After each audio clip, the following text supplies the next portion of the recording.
जय गुरु जी। शुक्राना गुरु जी। गुरु जी की प्यारी प्यारी संगत जी को जय गुरु जी। मैं आशा करती हूँ कि आप सभी स्वस्थ और मस्त होंगे। संगत जी, जैसे कि मैं आपके साथ में डेली गुरु जी की पावन पुस्तक दिव्य हवा के सत्संग भी शेयर कर रही हूँ। आज उसी कड़ी को आगे बढ़ाते हुए आज का जो सत्संग है वह है डॉक्टर सावित्री आहूजा आंटी जी का, जो कि पंचकुला की निवासी है। सत्संग बहुत ही प्यारा है। आंटी जी ने बताया है कि संगत जी, हम आंटी जी की तो बातें सुनते ही हैं और संगत की बातें भी सुनते हैं कि हम जब गुरु जी से मिलते हैं तो हमें मिलवाने वाला कोई ना कोई होता है, लेकिन समय निर्धारित स्वयं गुरु जी करते हैं।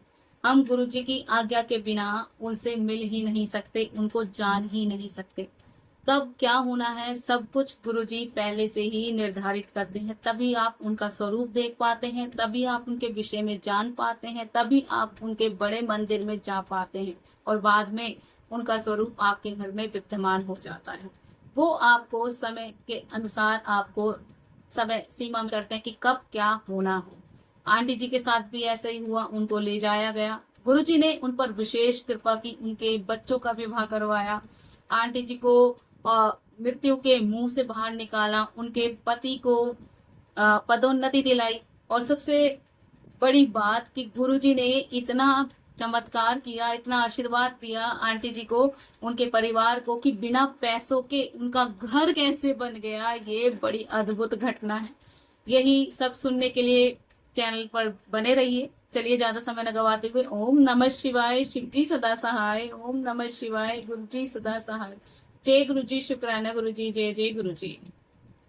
पूर्ण गुरु की खोज। जब से मैंने होश संभाला, मेरे अंतःकरण में अपने एक गुरु के लिए चाहत रही है।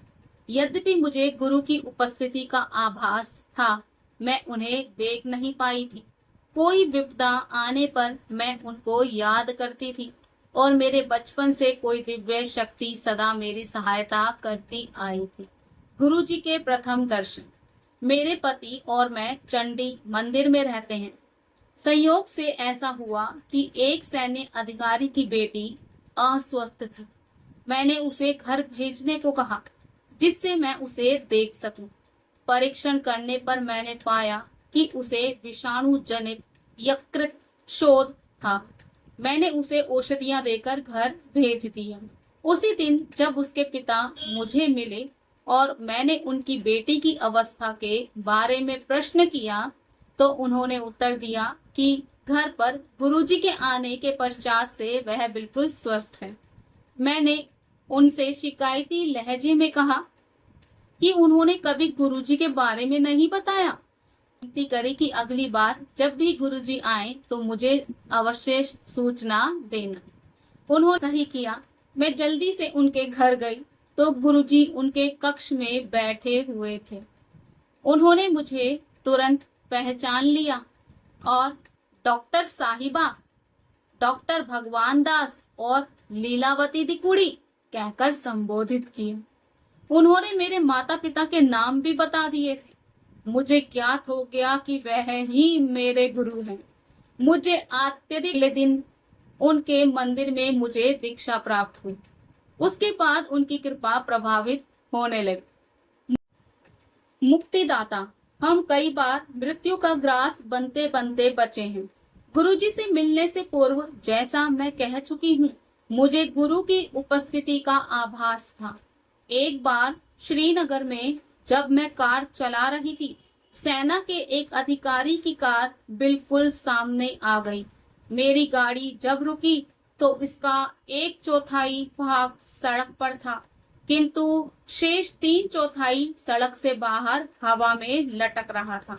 वह अधिकारी, जिसको मैं जानती थी, अपनी कार से बाहर निकले और उन्होंने कहा कि मेरी कार के ब्रेक काम नहीं कर रहे थे। मैं केवल ईश्वर का धन्यवाद कर सकती थी। बाद में जब वह बार बार बचाने वाली दिव्य शक्ति गुरुजी के रूप में सामने आई, तो भी सदा हमारी रक्षा होती रही। एक बार जालंधर में गुरुजी के मंदिर के निकट एक छोटी बस ने मेरी कार क्षतिग्रस्त कर दी।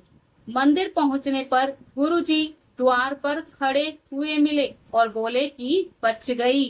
दिसंबर 2005 में मैं अपने पुत्र की कार लेकर एक उद्यान में टहलने गई थी। एक चौराहे पर एक ट्रक सामने आया और अंतिम क्षण पर चालक ने उसे मोड़ लिया। एक अनहोनी घटना, क्योंकि ट्रक के सामने छोटी गाड़ी को ही स्वयं को बचाना पड़ता है। ट्रक चालक ने मुझे क्रोध भरी निगाह से देखा तो मैंने उससे कहा कि मेरे भगवान ने ही मेरी रक्षा की है। यह सुनकर वह मुस्कुराया और चला गया। जय गुरुजी, शुक्राना गुरुजी। सेना में पदोन्नति की अनूठी घटना। गुरुजी की मेरे मेजर जनरल पति की पदोन्नति में भी कृपा रही है। मेरे पति को पदोन्नति समिति ने स्वीकृति दे दी थी, किंतु उस समय केवल 5 रिक्त स्थान थे और वह 8वें स्थान पर थे। उनकी पदोन्नति असंभव लग रही थी। गुरुजी जालंधर में थे। मैंने पति के वहां पर लंगर ग्रहण करने के पश्चात गुरुजी बोले कि चलिए लेफ्टिनेंट साहब, आपको ड्राइन आउट करते हैं। कुछ मिठाइयां बांटने के पश्चात गुरुजी ने उनको पहनने के लिए एक पोशाक और दूध पीने के लिए एक चांदी का गिलास दिया। मैंने वह कपड़े और गिलास गुरुजी की दया के प्रमाण अलमारी में रख दिए, पर गुरुजी ने उनका उपयोग करने को कहा। मेरे पति ने उनका उपयोग किया और गुरुजी की कृपा प्रवाहित होती रही। पदोन्नति से पूर्व 3 दिन बाद उनकी अवधि बढ़ाई गई। सेना में संभवतः ऐसा पहली बार ही हुआ था और उनकी संचिका फाइल अटकने के कारण विलंब हो रहा था। गुरुजी ने विलंब के कारणों को दूर करने में मुझे दिल्ली भेजा। वहां पर मुझे एक जनरल साहब मिले जो स्वयं गुरुजी के अनुयायी थे। उनको स्थिति से अवगत कराने के उपरांत उनके पर उस संचिका पर कार्यवाही हुई। कुछ ही दिनों में मेरे पति का लखनऊ स्थित सेना चिकित्सालय कोर केंद्र में स्वयं में एक उत्तम स्थानांतरण हो गया। जय गुरुजी, शुक्राना गुरुजी। विद्युत ऊर्जा के अभाव में स्टूडियो चला। लखनऊ में गुरुजी कुछ दिन हमारे साथ रहे थे। एक बार प्रातः 3 बजे फ्यूज चला गया। किसी कारणवश जनरेटर भी शुरू नहीं हुआ। सत्संग का समय हो रहा था। गुरुजी हमारे जीवन की दिव्य ज्योति हमारे बीच में बैठे हुए थे। उन्होंने मेरी बेटी को स्टीरियो चलाने को कहा। उसने उनके कथन की अवहेलना कर दी, क्योंकि विद्युत नहीं थी। गुरुजी के पुनरुक्ति करने पर उसने उसको चलाया और वह अगले 4.5 घंटे बिना लाइट के चलता रहा। जय गुरुजी, शुक्राना गुरुजी। भक्त का घर बनवाया। गुरुजी ने पंचकुला में हमारा घर भी बनवाया। जब उन्होंने मुझे ऐसा करने को कहा तो धन का अभाव था। मेरे पति ने भी इसमें अरुचि प्रकट कर दी। उन्होंने शंका प्रकट की कि इसके लिए पैसे कहाँ से आएंगे और क्या गुरुजी धन की वर्षा करेंगे। किंतु ऐसा ही हुआ। बीज राशि के रूप में मेरे पति ने पुत्र के विवाह के उपरांत बचे हुए 40,000 रुपए दिए। फिर गुरुजी के संकेत पर मैंने सावधि योजना में डाले हुए धन का उपयोग किया। पुनः गुरुजी के तीसरी बार कहने पर मैंने अपने पास रखे हुए शेयर बहुत अच्छे दामों पर बेचे। अचानक पैसे का अभाव दूर हो गया। गुरुजी ने पंचकुला में एक दुकानदार को सस्ते में सामान भी देने को कहा। शीघ्र ही घर बनकर तैयार हो गया था। मेरे पति को अपने प्रश्नों का उत्तर भी मिल गया था। गुरुजी हमारे लिए घर बना दिया था। यह तो उनका मंदिर है, हम तो केवल उसके रखवाले हैं। जय गुरुजी, शुक्राना गुरुजी। भेंट में रेशमी कमीज।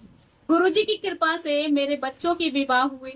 1991 में चंडी मंदिर में मेरे ज्येष्ठ पुत्र मनोज के विवाह में गुरुजी पधारे थे। उनके कथन के अनुसार उसके 2 पुत्र हुए, जबकि चिकित्सकों ने में पल रहे भ्रूण का लिंग बताने से मना कर दिया था और गुरुजी का कहा याद कर मैंने उसको यह बता दिया। इसी प्रकार गुरुजी ने अगले पुत्र अरविंद को एक पुत्र और एक पुत्री का आशीर्वाद दिया। उसने विवाह पर भी 1995 में गुरुजी ने नव दंपति को आशीर्वाद दिया। उनकी कृपा से ही मेरी बहू की गर्भवती होने की सारी रुकावटें समाप्त हो गई थी। जय गुरु जी, शुक्राना गुरु जी। मेरे सबसे छोटे बेटे राहुल के विवाह में भी गुरु जी की अहम भूमिका रही है। वह छात्रवृत्ति लेकर अमेरिका पढ़ रहा था। एक दिन उसने फोन किया कि उसे एक अमेरिकी लड़की पसंद है। यह मुझे अप्रिय लगा, पर हमने निर्णय गुरुजी पर छोड़ दिया। निश्चय हुआ कि यदि गुरुजी ने हामी भर दी तो विवाह होगा, अन्यथा नहीं। राहुल भी इसी बात से सहमत था। गुरुजी से चर्चा करने पर वह मान गए। उन्होंने विवाह की तिथि भी दी। विवाह दिसंबर मास में दिन में होना तय हुआ। मेरे पति को पहनने के लिए गुरुजी ने एक सूती पैंट और एक रेशमी कमीज भेंट किए थे। शीत ऋतु होने के कारण मेरे पति वह ना पहनकर सूट पहनना चाह रहे थे। अचंभे की बात, उस दिन बहुत गर्मी थी और सब लोग सूट में आए थे और सभी परेशान हो रहे थे। लेकिन मेरे पति ने गुरुजी द्वारा सिलवाई हुई वह पैंट और गुरुजी का दिया हुआ वह रेशमी कमीज पहना और उसके बाद उनको वह बेचैनी नहीं हुई। जय गुरुजी, शुक्राना गुरुजी। गुरुजी समय निर्धारित करते हैं। हमें जालंधर से लखनऊ शताब्दी से जाना था। हम गुरुजी के दर्शन के लिए गए थे। वहां उन्होंने हमें ट्रेन चलने के समय से आधा घंटा अधिक बिठा कर रखा। जब हम स्टेशन पहुंचे तो पता चला कि ट्रेन भी आधा घंटा देरी से चल रही है।